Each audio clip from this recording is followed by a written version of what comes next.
Hello friends. आज मैं आपके सामने एक नई वीडियो लेकर आया हूँ स्टैटिस्टिकल फैलिसीज़ के ऊपर। ठीक है, ये MCO 3 का एक इम्पॉर्टेंट टॉपिक है क्योंकि मैंने आपको पहले ही बताया कि MCO के अंदर आपका MCOM के अंदर आपका कोई भी टॉपिक जो आपके स्टडी मटेरियल्स के अंदर अवेलेबल है, कोई भी टॉपिक उससे बाहर नहीं आएगा, उससे बाहर नहीं आएगा।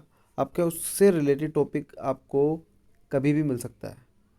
ठीक है, आप प्रीवियस ईयर के पेपर पढ़ रहे हो, सबसे बेस्ट तरीका है।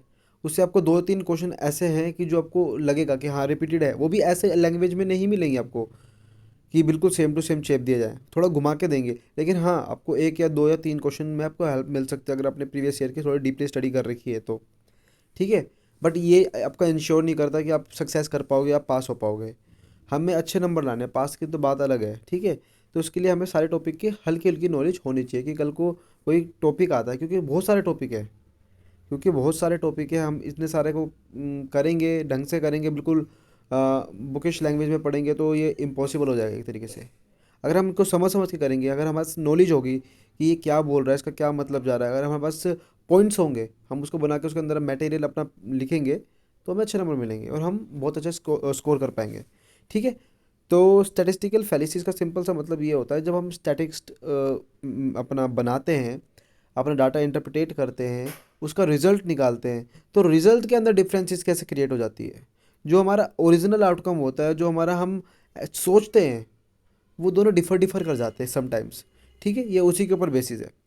तो फर्स्ट पॉइंट है बायस। अब जैसे एग्जांपल के थ्रू पढ़ेंगे। ठीक है, बाकी मैं आपको थंबनेल के अंदर एक टॉपिक का जो चैप्टर है वो मेंशन कर दूंगा, जो अपनी स्टडी मटेरियल से आप एक बार उसको रीड कर सकते हो। बाकी मैंने इसके अंदर सारे मेन मेन पॉइंट ले लिया, आप एक बार वीडियो सुनोगे तो आपको ज़रूरत नहीं पड़ेगी।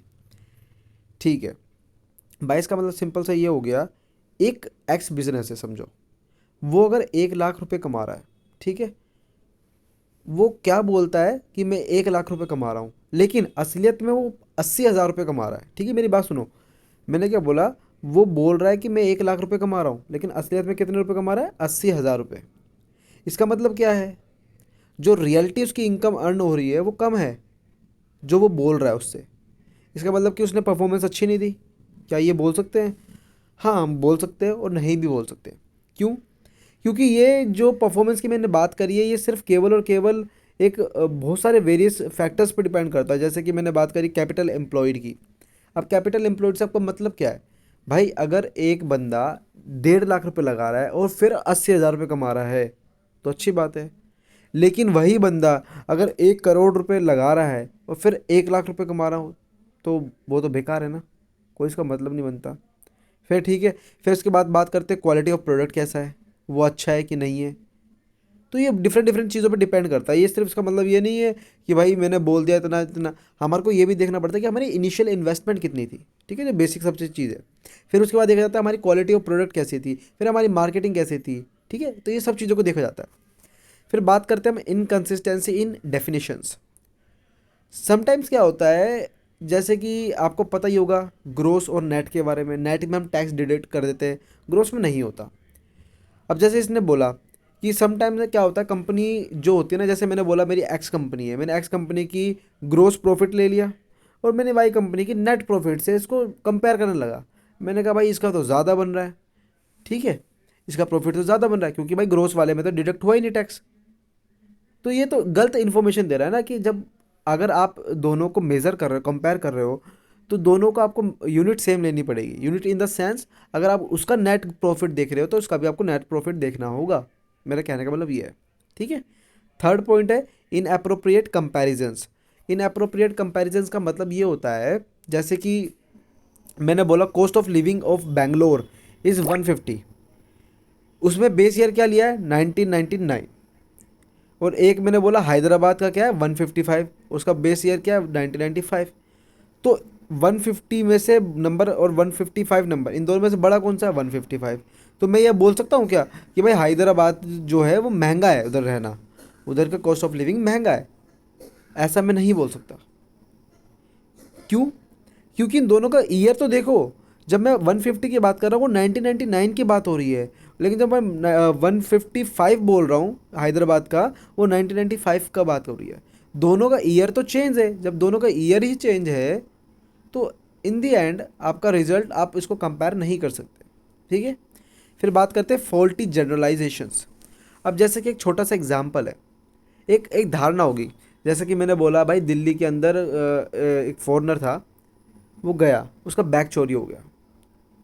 तो हमने ये मान लिया कि भाई दिल्ली पूरी मतलब फॉरेनर्स जो भी बाहर से लोग आते हैं उनके लिए खतरे से खाली नहीं है, इधर बहुत सारी चोरी चकारी होती है मतलब फॉरेनर्स के ऊपर।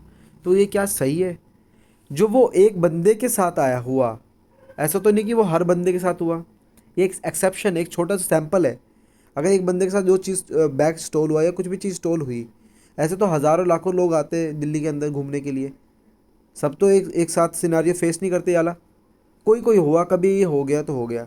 हम इससे ये तो नहीं कह सकते कि भाई दिल्ली का जो पुलिस सिस्टम है, लॉ सिस्टम है, वो बेकार है। ठीक है, ये एक फॉल्टी जनरलाइजेशन होती है कि आपने एक छोटा सा सैंपल लिया और उसके ऊपर आपने कोई भी जनरलाइजेशन बना दी। फिर ड्राइंग रॉन्ग इन्फरेंसेस। जैसे कि मैंने बोला कि भाई 10 साल के अंदर एक टाउन की ना जो पॉपुलेशन थी वो डबल हो गई। क्या बोला मैंने? डबल हो गई। अब भाई ये जो जो ये डबल हुई है मतलब इंक्रीज़ हुई है, इंक्रीज़ का मतलब क्या? वो बर्थ हुआ है। मैंने क्या सोचा कि भाई इन 10 सालों के अंदर बर्थ हुआ तो ये डबल हो गई। बस सीधी सी बात है, मरना और जीना जीवन का एक स्टेज है। तो सिर्फ ग्रोथ तो हुई नहीं होगी, डेड भी हुए होंगे कुछ लोग। तो हम ये नहीं कह सकते कि केवल और केवल बर्थ हैपन्स हुई है, मतलब बर्थ ही हुई है उसके अंदर, इससे वो दोगुना बढ़ गई। भाई मरे भी होंगे लोग, क्या पता उस टाउन के अंदर कोई बाहर से माइग्रेट करके लोग भी आए होंगे। तो डिफरेंट डिफरेंट फैक्टर्स करता है। आप ये नहीं कह सकते कि भाई अगर डबल हो रही है, भाई ग्रोथ हुई, बर्थ हुआ है, मैं ये नहीं कह रहा लोग पैदा नहीं हुए होंगे, बर्थ हुआ है, लोग मरे भी होंगे। ठीक है, बाहर से भी लोग आए होंगे, ठीक है, बाहर गए भी होंगे। तो ये सब चीज़ें देखी जाती है इसके अंदर। ठीक है, फिर आपकी बात आती है miss use of the statistical tools. अब जैसे कि बात करते हैं एक एक एक स्टैटिस्टिकल बात करते हैं। देखो मैंने बोला कि भाई जो वेज अर्नर्स है, जो लेबर है, उसको ना एक कंपनी देती है, पे करती है 1000 टू 1500 अ मंथ, मतलब 1500 या 1000 के बीच में रुपए देती है, और मैनेजर को मिलते 20,000 रुपये। अब एक बात बताओ, एक कंपनी में मैनेजर कितना होगा? वो डिपेंड करता है कि आपकी कंपनी में एम्प्लॉयज़ की स्ट्रेंथ कितनी है। ठीक है, अगर मैं बोलता हूँ 10 बंदे 15 बंदे के ऊपर एक मैनेजर बिठा दिया जाए, ठीक है, ठीक है, समझ लो आपकी कंपनी में 90 ऐसे लेबर्स हैं, तो आपके 6 मैनेजर हो गए। आप ये देखो, 90 एम्प्लॉयज़ के ऊपर आपने जो 90 लेबर्स है आपके ऊपर, उसके आपने 6 मैनेजर बिठा दिए। वो 6 मैनेजर कितने ले रहे हैं? 20,000 रुपीज़, ठीक है, पर बंदा। बाकी अगर हम वो 90 बंदे बताएंगे तो वो 1000 से 1500 के बीच में वेरी कर रहे हैं। लेकिन हमने इसे एक रिपोर्ट तैयार करी कि जो ये कंपनी है ये सैलरी पे करती है फ्रॉम 1000 टू 20,000। बट आप एक चीज़ सोचो, 1500 के बाद आपने 1000 से 20,000 बोला, क्या किसी बंदे को 10,000 रुपये मिल रहे हैं? किसी बंदे को 12,000 रुपये मिल रहे हैं? किसी बंदे को 18,000 रुपये मिल रहे हैं? किसी बंदे को 19,000 रुपये मिल रहे हैं? या किसी बंदे को 5,000 रुपये मिल रहे हैं? या किसी बंदे को 2,000 रुपये मिल रहे हैं? नहीं मिल रहे। ये सिर्फ दो चीज़ें वेरिएंट करती है, एक बंदे को 1000 से 1500 के बीच में मिल रहा है और एक को 20,000 में मिल रहा है, फिक्स कर रखा है।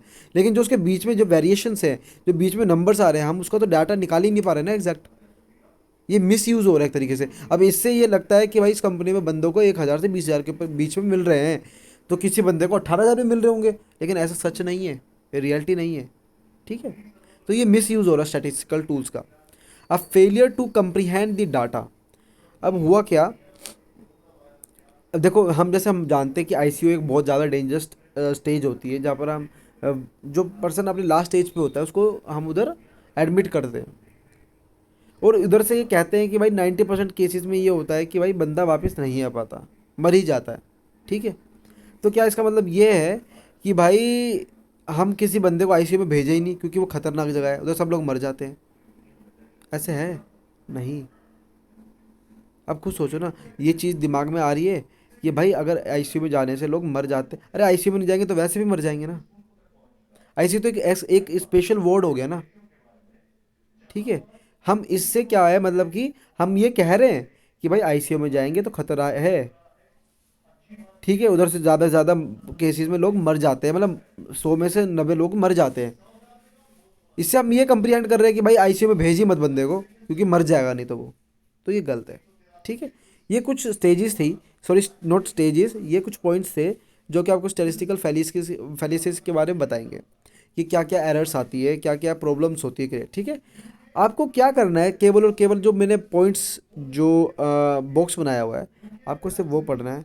जो मैंने वीडियो में बोला है उसको एक बार सुन लो, 2 बार सुन लो। मैं कह रहा हूँ आपको कुछ करने की ज़्यादा ज़रूरत है नहीं, सिर्फ बता रहा हूँ ये पॉइंट्स को अपने जो ब्लैक ब्लैक में 2-4 बार लिख लिया, आपने मीनिंग समझ ली, तो आप इससे रिलेटेड आप पेपर में लिख के आओगे। मैं 100% श्योर देता हूँ आपको, अगर आपको उसके बारे में पता है जैसे जो मैंने बताया है, तो आपको कोई नहीं रुकता इस क्वेश्चन के अंदर, आपको पेपर में आता है तो आप अच्छे से अच्छे मार्क्स स्कोर कर सकते हो।